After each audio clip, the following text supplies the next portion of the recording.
So we are going to start Second Samuel. Um, I wanted to, usually when I start a new book, I talk about the authorship, the history of it. We've already had Samuel the prophet die in the last couple of chapters of First Samuel. Mhm. Oftentimes, the person that writes it, I'm trying to see if I can find it. The person that writes it isn't necessarily the main figure in the story. I do know that the style of writing is the same in both of the books, so I'm not really sure why it was um, why it was broken into two parts. I'm trying to see. Um, it's definitely at least partly edited or written after the fact later on because there's um, some segments are sort of reflect later viewpoints and things like that. So, Yep. Okay. but it's a little. I think it was supposedly written by one person, but probably not Samuel because Samuel has now Samuel the prophet is now passed away. So Okay. we spent a big part of Samuel talking about Saul and David. Kind of, it was an interesting relationship. um, Saul considered David uh, an advisor to Saul, and David thought of himself as that. But then um, Samuel had also anointed David to be king, and so there was this. Um, Saul regularly tried to kill David, and then it was such a interesting sort of give and take, right? Saul was, Yes. well, why isn't David here with me and with me helping me lead my people? And then when he would, he'd try to kill him, Yes. or he'd kill people that helped him or whatever. So it was a very unusual relationship. Okay. So now at the end of First Samuel, Saul is defeated in battle by the Philistines and his sons, including Jonathan, who was a friend of David's. Uh-huh. Um, and um, David is now the default ruler of the people.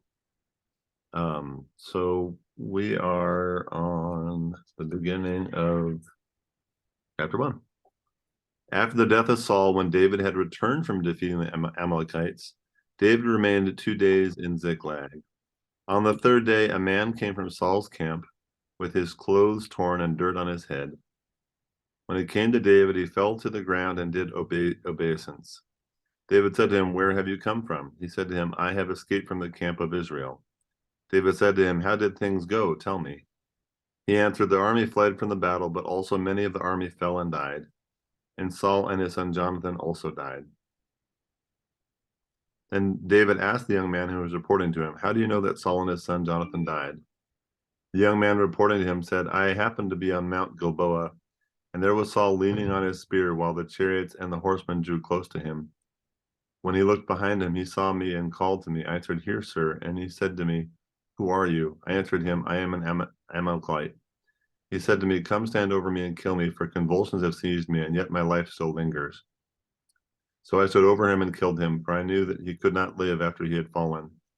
I took the crown that was on his head and the armlet that was on his arm, and I have brought them here to my lord." If I'm trying to remember, isn't Saul? Oh yeah, it was Saul said that to his armor bearer, "Draw your sword and thrust me and thrust me through." Um, Uh-huh. so, but he was unwilling. So then Saul took his own sword and fell upon it. That was the end of the last um, Right. Uh-huh. So committed. this is a different version almost. Well, yeah, or the person didn't really witness everything. Uh-huh. We don't. Yeah, it's interesting that the next part sort of tells the story a little bit different. Um, then David took hold of his clothes and tore them, and all of the men who were with him did the same. They mourned and wept and fasted until evening for Saul and for his son Jonathan. He had other sons, but he's not mourning for them. Yeah. And for the army of the Lord and the house of Israel, because they had fallen by the sword. Here's the other interesting thing about this. Remember, David was going to fight against them. David was going to be in that same battle along with the Philistines originally. Uh-huh. He was going to fight against the people of Israel, including Saul and Jonathan. But the king of the Philistines said, "No, I don't think that's a good idea. You go do something else." So instead of fighting against Saul, he fought. He didn't. Yeah, he fought against others. So in a way, it may have been God's doing to have kept him out of that battle Right, because then he wasn't directly responsible for for Saul. Saul's death. Yeah, Yeah. right. Um, so David said, verse 13, David said, the young man who reported him, "Where do you come from?" He answered, "I am the son of a resident alien, an Amalekite." David said to him, "Were you not afraid to lift your hand to destroy the Lord's anointed?" Then David called one of the young men and said, "Come here and strike him down." So he struck him down and he died. He literally killed this messenger because the messenger said he killed Saul. Wow, David starts off on the interesting.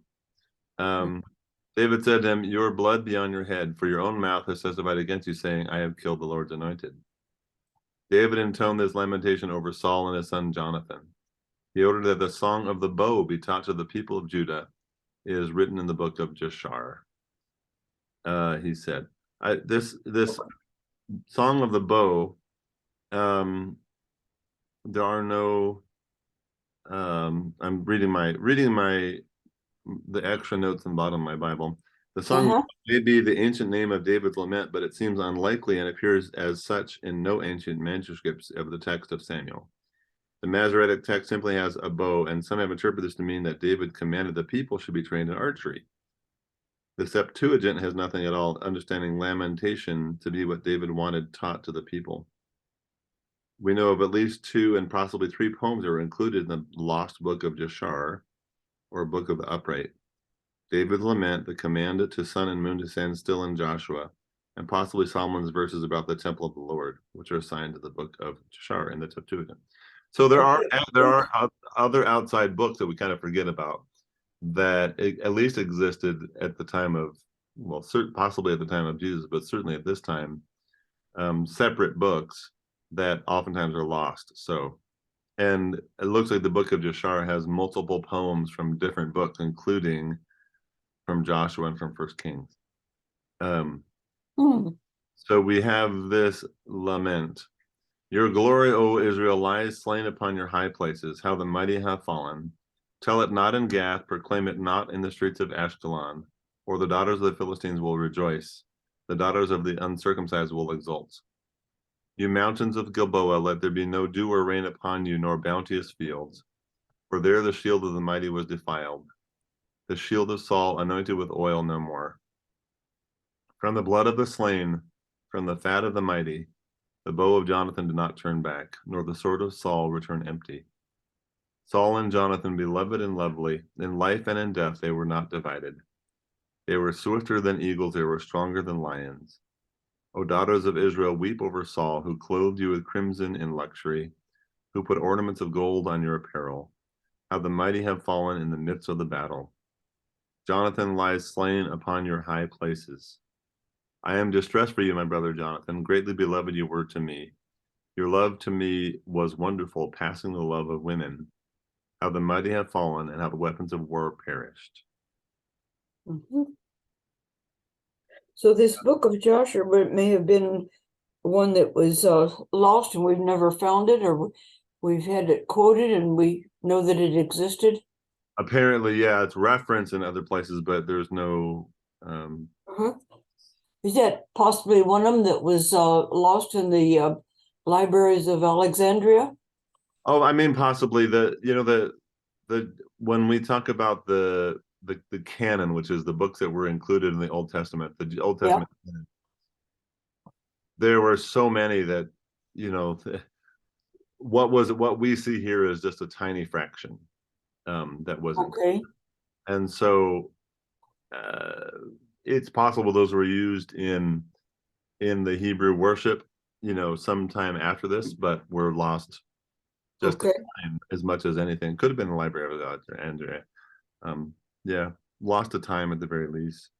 I find it, the other thing that's interesting here, verses 25 and 26, David and Jonathan were very, very close, apparently.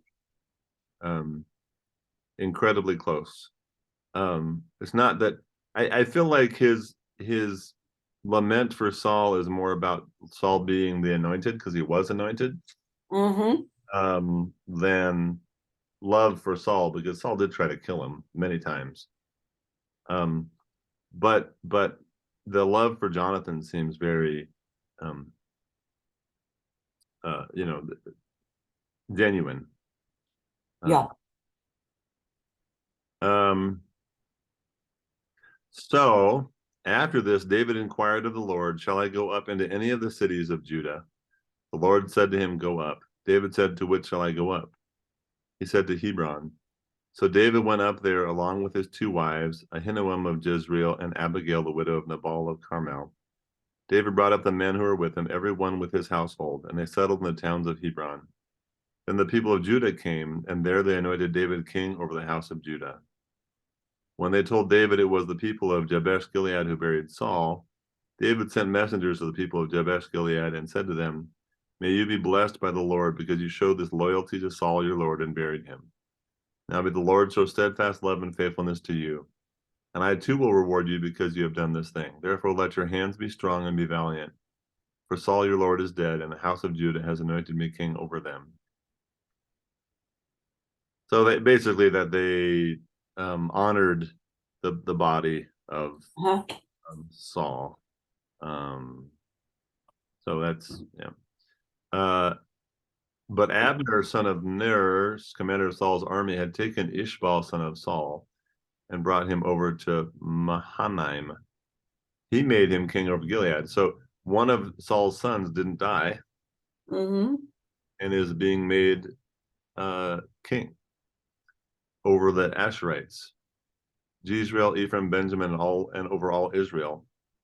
Now, Israel and Judah are different things, right? So there are 2 different Right. kings. Yeah. So you have a different king, son of Saul, as a king of Israel, and the house of David, the house of Judah, following David. So you have 2 kings.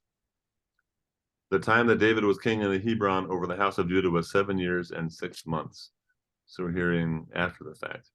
So we have, I had thought that all of Saul's kings had been killed, but apparently not. Mhm. Apparently there was one remaining. Abner, son of Ner, and the servants of Ishbaal, son of Saul, went out from Mahanaim to Gibeon. Joab, son of Zeruiah, boy, there's a lot of tough names here. And the servants of David went out and met them at the pool of Gibeon. One group sat on one side of the pool, while the other sat on the other side of the pool. Abner said to Joab, let the young men come forward and have a contest before us. And Joab said, let them come forward. So they came forward and were counted as they passed by, 12 for Benjamin and Ishbaal, son of Saul, and 12 for the servants of David. Each grasped his opponent by the head and thrust his sword into his opponent's side, so they fell down together. Therefore that place was called Helkath Hazurim, which is at Gibeon. The battle was very fierce that day, and Abner and the men of Israel were beaten by the servants of David. Not totally sure what happened here. Let's look at this again. So 12 of each went forward, grasped their head, and stabbed each other, and they both died. Kind of an interesting. Yeah. Hmm. It sounds like my Bible says this event is sometimes interpreted as a sporting contest that went out of control. But the term translated young men can be used to refer to seasoned soldiers, and engagement is more likely to be a battle by representatives. So instead of having everybody fight, they just have these people fight to represent everybody, so you don't have more dead. But everybody died in the mini battle. So Yes. uh, Yes. says apparently, however, everyone on both sides was slain, so the contest was inconclusive and a general battle ensued. It's interesting. Like, we're not going to let everybody die. Just we'll do 12 on 12. Let's see what happens. Yeah. War is so funny. War is so It is. It's just like so strange. David and Goliath. Whoever won that battle was going to be the ruler over all. And Yeah. it so happened that David, a child still, or Yeah. youth, teenager, defeated one of the greatest. Which is why he was anointed, right? So Uh-huh. so the battle was very fierce that day, and Abner and the men of Israel were beaten by the servants of David. The three sons of Zeruiah were there: Joab, Abishai, and Asahel. Now Asahel was swift of foot and as a wild gazelle. Asahel pursued Abner, turning neither to the right nor to the left as he followed him. Then Abner looked back and said, "Is it you, Asahel?"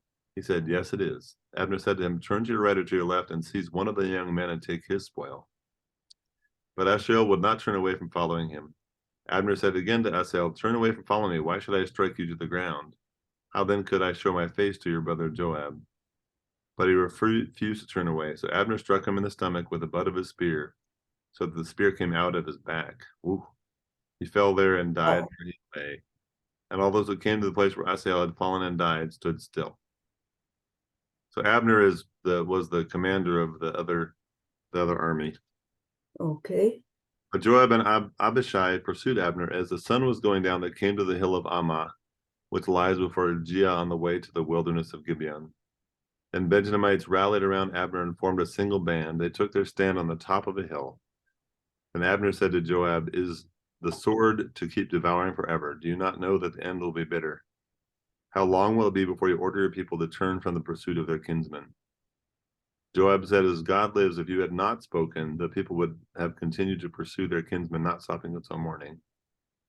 Joab sounded the trumpet, and all the people stopped. They no longer pursued Israel or engaged in battle any further.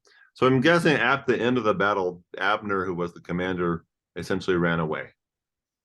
And the battle was over, but they were trying to kill him too. And he eventually convinced them to stop trying to follow him, stop trying to kill him. Abner and his men traveled all that night through the Arabah, verse 29.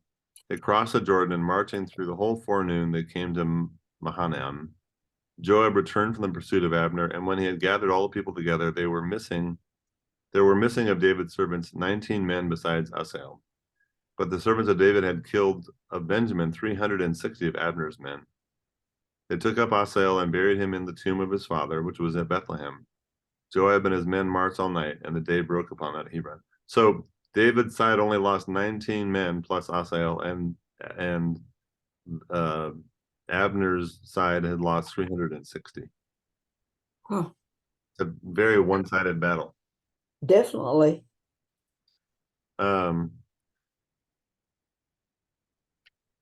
was after the 12 had died, or maybe that was including the 12 of each that died. I don't know. It's a strange thing. Instead of having a full-on war, let's just fight these 12 against each other and see what happens. Yeah. It's a kind of a strange thing. The Abner defects to David, so the other general. There's a long war between the house of Saul and the house of David. All those details we just had, and this time they just started with half of her saying there's a long war, period. Yeah. David grew stronger and stronger, while the house of Saul became weaker and weaker. Sons were born to David at Hebron. His firstborn was Amnon of Ahinoam of Jezreel. The second, Chileab of Abigail, the widow of Nabal of Carmel. The third, Absalom, son of Maacah, daughter of King Talmai of Geshur. That's the third wife. The fourth, Adoniah, son of Haggith. The fifth, Shephatiah, son of Apital. And the sixth, Ephraim of David's wife Elgah. He had 6 wives. These are born to David in Hebron. And all of this before Bathsheba came along. He was, yeah. Came there with 2 wives, and so now he's the king. He's got 4 more. While there was war between the house of, and I would say we talk about like biblical marriage, and you see David had 6 wives, but you also have to understand, and there was no prohibition of it in the Jewish There wasn't. People say, "Oh, it said that you're only supposed to have one wife." That's not true. In fact, the law actually told people that they had to take a second wife in certain circumstances.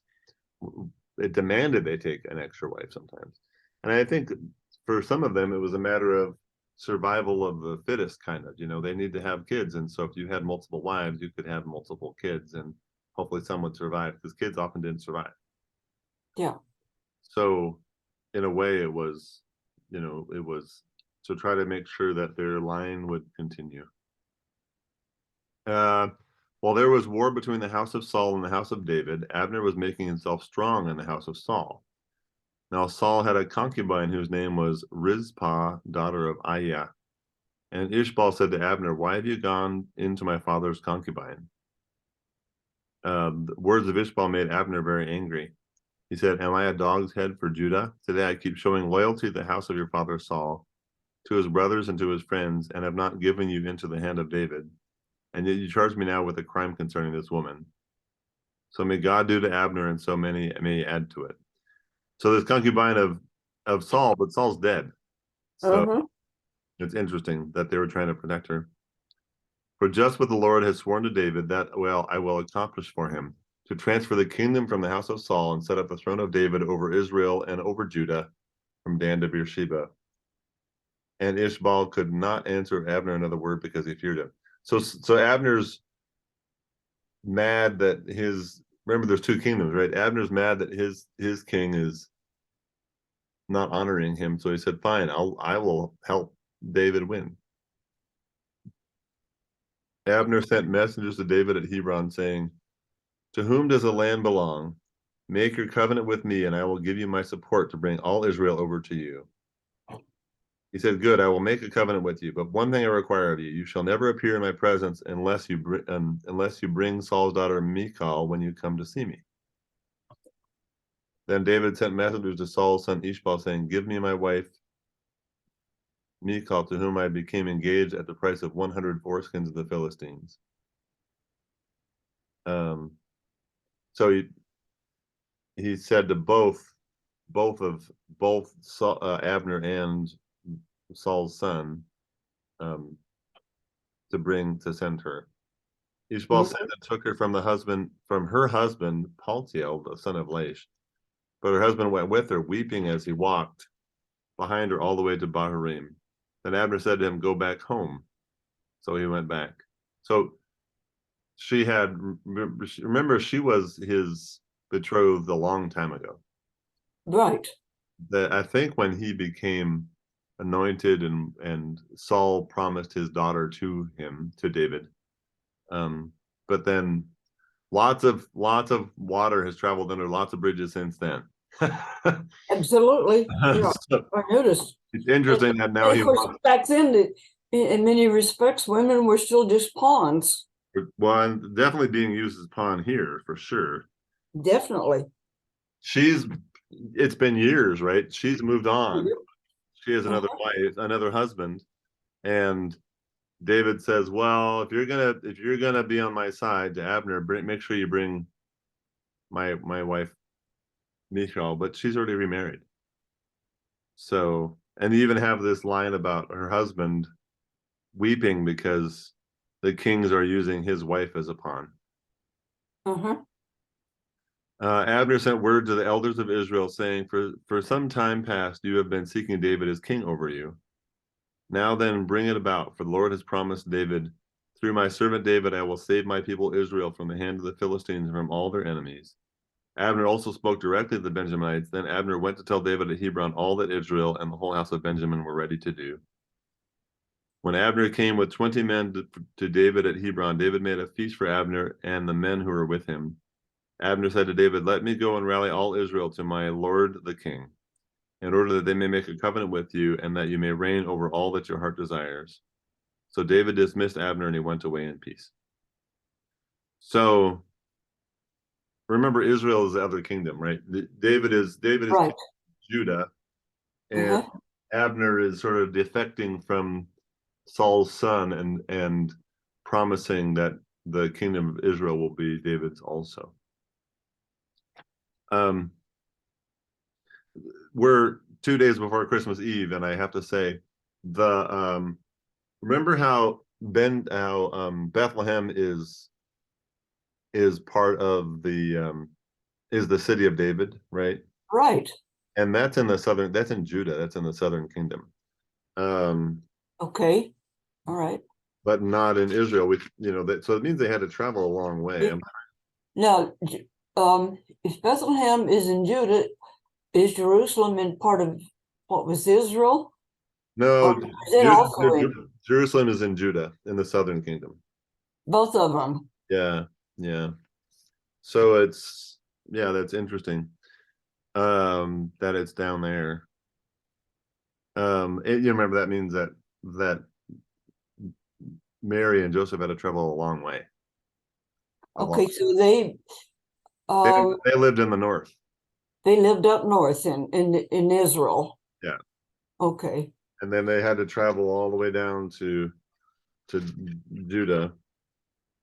I'm trying to find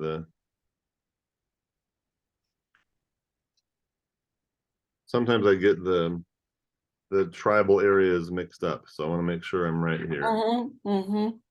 Judah in the south, Israel in the north. Yeah. So Judah is, Jerusalem, Bethlehem,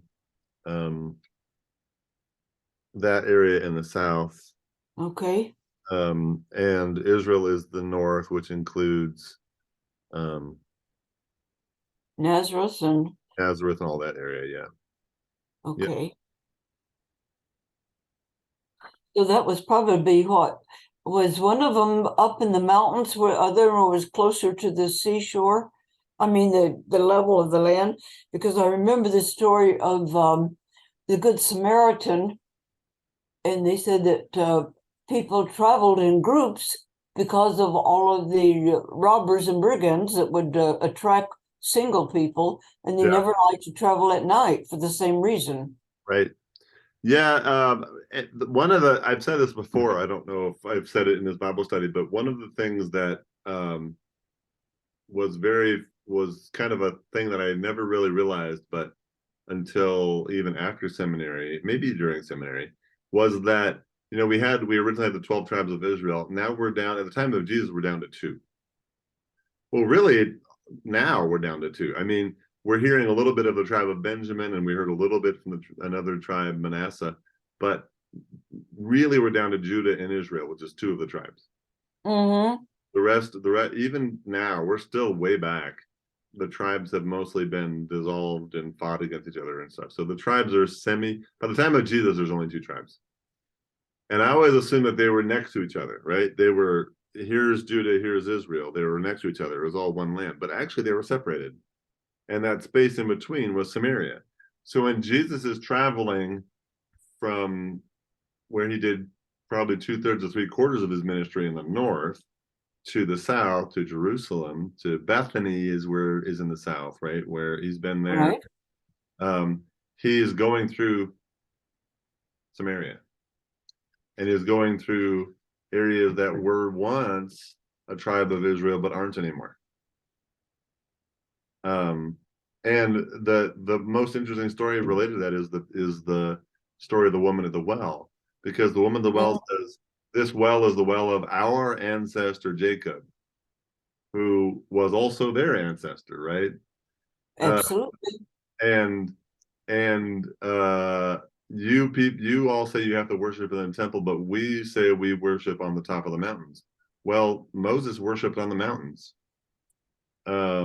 So some of that was lost over time, but they were still a tribe. They just became an enemy over enough time that people had sort of forgotten that they were one of the 12 tribes in between, and largely probably the tribe of Manasseh, which was in that area. So the Samaritans are not actually enemies by blood, but over time of intermarrying and stuff, they've lost that Hebrew culture. Yeah. But I heard a Messianic Jewish rabbi say that the 12 tribes were not lost, said there are still Jewish people today that trace their ancestry back to one of the, quote, so-called lost tribes. I'm sure they do. I think part of the losing of the tribes wasn't that they ran away. it was they intermarried and they sort of started to abandon They lost their purity. they went away from the traditions and stuff. Yeah. So, well, we are on verse 22. Okay. Abner is killed by Joab. Then the servants of David arrived with Joab from a raid, bringing much spoil with them. But Abner was not with David at Hebron, for David had dismissed him and he had gone away in peace.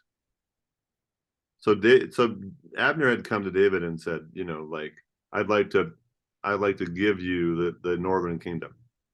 But Joab missed that. Joab and all the army that was with him came. It was told Joab, Abner son of Ner, came to the king, and he had dismissed him and has gone away in peace. Then Joab went to the king and said, what have you done? Abner came to you. Why did you dismiss him so that he got away? You know that Abner son of Ner came to deceive you and to learn your comings and goings, to learn all that you are doing. Which wasn't the case. Abner was legitimately trying to unify the kingdom. When Joab came out from David's presence, he sent messengers after Abner, and they brought him back from the cistern of Sirah. But David did not know about it. When Abner returned to Hebron, Joab took him aside in the gateway to speak with him privately, and there he stabbed him in the stomach. So he died for shedding the blood of Asahel, Joab's brother. So Joab was right. Afterwards, when David heard of it, he said, I and my kingdom are forever guiltless before the Lord for the blood of Abner, son of Ner. May the guilt fall on the head of Joab and all his father's house, and may the house of Joab never be without one who has a discharge, or who is leprous, or who holds a spindle, or who falls by the sword, or lacks food. So Joab and his brother Abishai murdered Abner because he had killed their brother Asahel in the battle of Gibeon. It's a kind of unfortunate for Abner. Even though Abner was the general for Saul's armies in the north, he decides that he wants to unify the kingdoms, and essentially he's killed for it. So, kind of feel a little bad for Abner. Yeah. Because he came in peace to David and was dismissed, left in peace. But they were mad that he had killed his brother. So then David said to Joab and to all the people who were with him, tear your clothes and put on sackcloth and mourn over Abner. And King David followed the bier. They buried Abner at Hebron. The king lifted up his voice and wept at the grave of Abner, and all the people wept. The king lamented for Abner, saying, should Abner die as a fool dies? Your hands were not bound, your feet were not fettered. As one falls before the wicked, you have fallen. I want to go back for a second. You see that David gave a curse on their house. That house would always have bad luck, essentially. Yes. Someone would be leprous or not have food or something. It's kind of mean. And this is, I hesitate to use this word, but it's the only word I know. This feels so much like a pissing contest, you know, where two people, like, one person gets mad, so the person outdoes them, and the other person outdoes them, and like this, and it never ends, right? Right. At some point, you have to stop and forgive, right? So the one in the battle, Abner was being pursued. He killed one of the three brothers, and who was chasing him. And then Abner says, let's unite the kingdoms. So then the brothers are mad about that. They kill him. But then David says, well, I'm mad about that, so I'm going to curse you. It just at some point someone has to stop the train, right? But they don't. And all the people wept. This is verse 35. All the people wept over him again. Then all the people came to persuade David to eat something while it was still day. But David swore, saying, so may God do to me and more, if I taste bread or anything else before the sun goes down. All the people took notice of it, and it pleased them, just as everything the king did pleased all the people. So all the people and all Israel understood that day that the king had no part in the killing of Abner son of Ner. And the king said to his servants, do you not know that a prince and a great man has fallen this day in Israel? Today I am powerless, even though anointed king. These men, the sons of Zeruiah, are too violent for me. The Lord pay back the one who does wickedly in accordance with his wickedness. So these are the the two others Mm-hmm. who have gone against David's wishes. I think we can go ahead and do chapter 4. It's not too long. Okay. Okay. It's just typical of, there's no, and now they're going to get back. He's going to get them back. They're going to get him back, and it just never ends. When Saul's son Ishbaal heard that Abner had died at Hebron, his courage. Now Saul's son Ishbaal is the king of the other kingdom, right, of the northern kingdom. Okay. His courage failed, and all Israel was dismayed. Saul's son had 2 captains of raiding bands. The name of the one was Banah, and the name of the other Rechab. They were sons of Rimmon, a Benjamite from Beeroth, for Beeroth is considered to belong to Benjamin. That is one of the other tribes, right? Now the people of Beeroth had fled to Gittaim and are there as resident aliens to this day. Saul's son Jonathan had a son who was crippled in his feet. He was 5 years old. So this is Saul's grandson, I guess. Right. Saul and Jonathan are dead. He was 5 years old when the news about Saul and Jonathan came from Jezreel. His nurse picked him up and fled, and in her haste to flee, it happened that he fell and became lame. His name was Mephibosheth. Yes. Now, Okay. the sons, there's lots of, today has been lots of hard names to pronounce, by the way. Yes, I noticed. Now the sons of Rimmon the Beerothite, Rechab and Banah, set out, and about the heat of the day they came to the house of Ishbaal. Ishbaal is the king, while he was taking his noonday rest. They came inside the house as though to take wheat, and they struck him in the stomach. Then Rechab and his brother Banah escaped. So they were working for him. But now they had come into his house while he was lying on his couch in his bedchamber. They attacked him and killed him and beheaded him. Then they took his head and traveled by way of the Arabah all night long. King, here is the head of Ishbaal, son of Saul, your enemy, who sought your life. The Lord has avenged my lord the king this day on Saul and on his offspring. So I'm going back for a second here, because they were captains of, these guys were captains of raiding bands for Ishbaal, so they basically betrayed their king. For David. David answered Rechab and his brother Banah, the sons of Rimmon the Beerothite, as the Lord lives, who has redeemed my life out of every adversity, when the one who told me, see, Saul is dead, though he was bringing good news, I seized him and killed him at Ziklag. This was the word I gave him for his news. How much more then when wicked men have killed a righteous man on his bed in his own house? And now shall I not require his blood at your hand and destroy you from this earth? So David commanded the young men, and they killed them. They cut off their hands and feet and hung their bodies outside the pool at Hebron. But the head of Ishbaal they took and buried in the tomb of Abner at Hebron. He punishes people for defeating his enemies because they were wicked.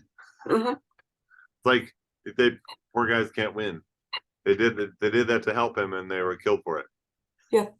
Because it wasn't honorable in battle or something, maybe. And such carnage still reminds me of some of the things that go on in wars today. They're all so bloody, right? Mussolini and his mistress were when they were killed, they were hung upside down in a public place. Even David says that's twice when someone did something for him and was killed for it. Did you hear that? Is the internet bad? I said that's twice now where someone was killed for David and they were killed for it. The person who helped killed Saul and the person who killed the king of Saul's son, the king of Israel, they were killed for it. So you can't win. I think my internet's a little weird today, so I think we'll end there at the end of chapter 4. Okay. Because I'm noticing my internet is a little weird and spotty. And we will not do Bible study next week because Okay. that will be out of town on Be, vacation be next year now, right? next year. Possibly, I believe that might be officially Epiphany. Yeah, the day I of think about right. the day before Epiphany, the 5th. Yeah. Possibly. If I'm not still traveling, then we'll do it. We'll continue on the 5th. So, So, okie doke. all right. Well, thank you. Have a wonderful rest of your day.